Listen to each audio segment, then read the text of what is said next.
E aí, tudo bem? Hoje a gente vai falar aí sobre o modelo V, ou V-Model, né?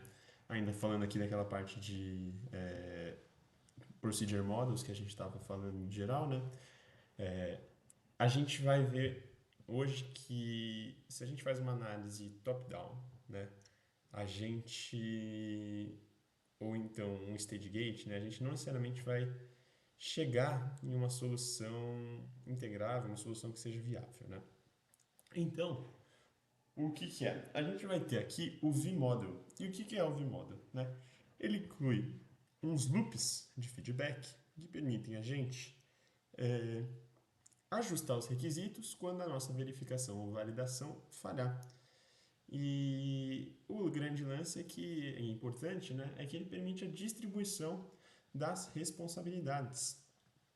Então, no modelo vModel geral, né, a gente vai ter uma integração entre diferentes disciplinas, né, de alta complexidade, e a gente precisa também ter um bom entendimento dos nossos requisitos no geral, né. Inicialmente ele foi proposto para o desenvolvimento de softwares, né, mas ele foi estendido aí depois para sistemas mecatrônicos. E ele é aplicado principalmente para o desenvolvimento de produtos complexos, né. E como que ele funciona, né? A partir do momento que você, sempre que você vai dando um passo, né, você passa dos requisitos e que você começa a integrar, você sempre olha para trás para os requisitos e olha como que isso está indo, né? Então, você começa, passa pelos requisitos, gera umas soluções parciais e vai integrando essas soluções parciais, meio que em ciclos você vai reavaliando se isso está indo no caminho certo. Os benefícios disso são basicamente o seguinte, né? Você né, foca na integração de diferentes disciplinas, no como um todo, né? Você promove uma estrutura larga de design de projetos. É, dá para apoiar aí problemas de identificação e de é um apoio para você identificar problemas e para você resolver esses problemas, né? E não só isso, é um apoio para você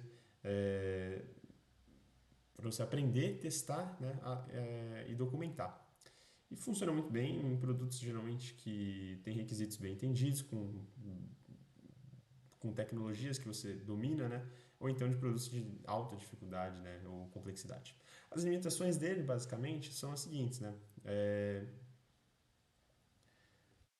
Se você às vezes tem algum conflito com o tempo, né? Ele não cabe sendo muito adequado, porque às vezes você precisa voltar, mudar alguma coisa, tal, justamente por causa dos requisitos. É, você não tem uma clareza muito boa de como você vai fazer para derivar os requisitos quantitativamente. E, e ele não é muito específico quando o assunto é você resolver os conflitos de gols. E ele é limitado, tem informações limitadas acerca sobre o quão realizável é o seu projeto no geral. E então, basicamente, né, é isso a gente fala sobre o vModel no geral, basicamente essa abordagem do vModel. E aí eu vou colocar aqui um pouco sobre o Solution Space Engineering, né? Então vamos pensar, como que a gente faz para identificar uma solução que não conflita com os requisitos, né?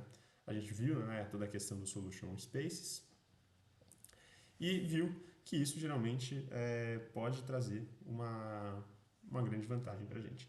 E a gente viu aí toda a questão do ADG, né? A gente desenvolvia o ADG. E, né, a partir do ADG, a gente pode partir de um bottom-up mapping, né, colocando valores ali nas propriedades e subindo isso. Ou então a gente pode fazer um top-down, né, olhando ali os nossos objetivos que a gente quer fazer. E um Solution Space Engineering é justamente isso. A gente pega e integra o ADG com o bottom-up mapping, com o top-down mapping, com o vModel e integra isso tudo em um sistema único, que a gente vai chamar de SSE, Solution Space Engineering. Né? E o que é isso? Né? Como que a gente olha o vModel disso? Né? Ele é uma concretização do vModel. Né? E inicialmente ele foi aplicado para dinâmica de veículos, né? Para você construir veículos. E ele é aplicado em produtos técnicos em geral quando você sabe as quantias de interesse, você sabe suas variáveis de design e você consegue modelar isso. Né? Afinal, você precisa de um ADG. E aí você consegue também tratar a incerteza. Então é muito utilizável, né, interface de gerenciamento, de distribuição, de desenvolvimento de processos, porque ele permite que você desenvolva isso de forma distribuída, né, mas ainda assim sempre observando os mesmos objetivos. Então você parte ali do início, né, mas toda vez que você vai fazendo a integração, você volta e olha para as soluções, né, na medida que você vai integrando elas, né. Então, por exemplo, vamos pensar aqui num exemplo que seria a batida de um carro, né? Um front crash, né? Né, uma batida fronteira. Então, inicialmente, o que a gente faz a gente faz, né, a gente faz uma simulação real ali de como seria a performance de um veículo, né? E aí a gente calcula, né, o solution space, né, o espaço de solução para as características de deformação que a gente tem. E aí a gente vai ter valores determinados, né? E aí, ao mesmo tempo, né, a gente consegue determinar soluções para subproblemas, né, baseados em tentativa e erro, né, suportado aí também pelo processo de engenharia. E aí, né, se os componentes não forem independentes, a gente vai ter um probleminha que vai ser provavelmente a gente vai ter que iterar algumas vezes para fazer essas iterações juntarem. Mas basicamente a gente tem meio que os valores que a gente espera com os valores que a gente tem das duas pontas, né? A gente meio que cruza esses dois depois juntos e chega numa solução um pouco mais clara de como as coisas vão funcionar. E aí, basicamente, é isso, né? O grande lance é que quando a gente tiver é, características quantitativas, né, a gente consegue trabalhar com isso dentro de uma análise top-down, com bottom-down, né, usando o vModel. E aí, usando também os próprios ADGs em geral. Então, eles são bons quando você tem as suas quantias de interesse, quando você tem as suas propriedades e sabe bem simular esses modelos em geral. E agora a gente vai falar aqui sobre um último ponto, que são os critérios de seleção, né? A gente viu aí nas últimas aulas que a gente pode fazer uma avaliação top-down, bottom-up, né? Selecionar os valores, ou até mesmo fazer uma combinação. E quando que a gente escolhe, né, esses critérios de seleção, né? É, a gente pode começar, né, olhando isso bottom-up, né? E aí a gente começa como um candidato à solução, né? E vai subindo, né? E vê se ele funciona ou não. E aí, nesse caso, é praticamente impossível você evitar interações durante seu projeto. A gente pode fazer o stage gate, que a gente viu, que a gente começa ali dos requisitos, né? Mas as iterações são caras e também não podem ser evitadas, mas a gente começa lá de cima, né? E vai descendo. A gente pode usar o vModel, que também começa os requisitos, mas a gente aceita iterações ao longo do processo como um todo, porque a gente meio que vai fazendo em etapas, né? Como um todo. Só que o grande lance do vModel, né? Que como a gente está meio que sempre olhando, né, o caminho anterior e ver se isso está funcionando, a gente tenta evitar passos para trás, né, backwards, muito grande. Então a gente aceita iterações, apesar delas não serem necessárias, mas a gente ainda assim busca ao máximo não fazê-las, né? E ainda tem o Agile iterativo, que é basicamente o desenvolvimento ágil, né? Que a gente pode começar a partir de requisitos que não estão completos ainda, e aí a gente vai meio que iterando sobre isso de uma forma meio vertical, né? A gente começa do meio e vai explorando isso, né? Na medida que as coisas vão acontecendo. E aí a gente no final vai formar algo que chama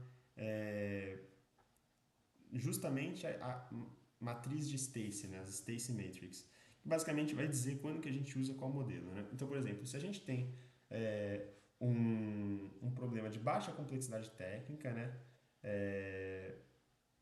E a gente sabe as expectativas que a gente espera, né, para esse projeto, aí a gente usa o stage gate no geral. Se a gente sabe bem assim, né, a gente entende o quão alta é a complexidade do nosso projeto e é de complexidade alta, e a gente tem bem determinadas nossas expectativas, a gente usa o vModel.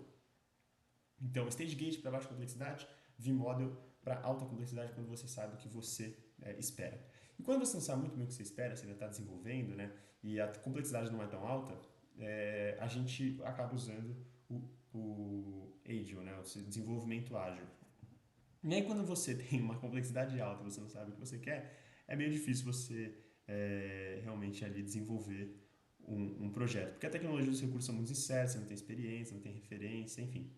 E aí acaba sendo um pouco mais complicado, né? Então, basicamente é isso, né, que define a Stacy Matrix, né? Vou colocar uma imagem aqui para vocês verem como funciona, mas ela basicamente diz quando que a gente usa o que, né? Em que cenário.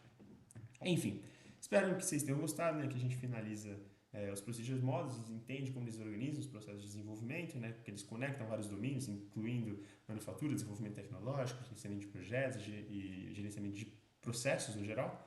Né? A gente viu aí sobre os Stage Models e os V-Models, né? E ainda viu ainda o Agile aí como terceiro Procedure Model no geral. Enfim, espero que vocês tenham gostado desse vídeo.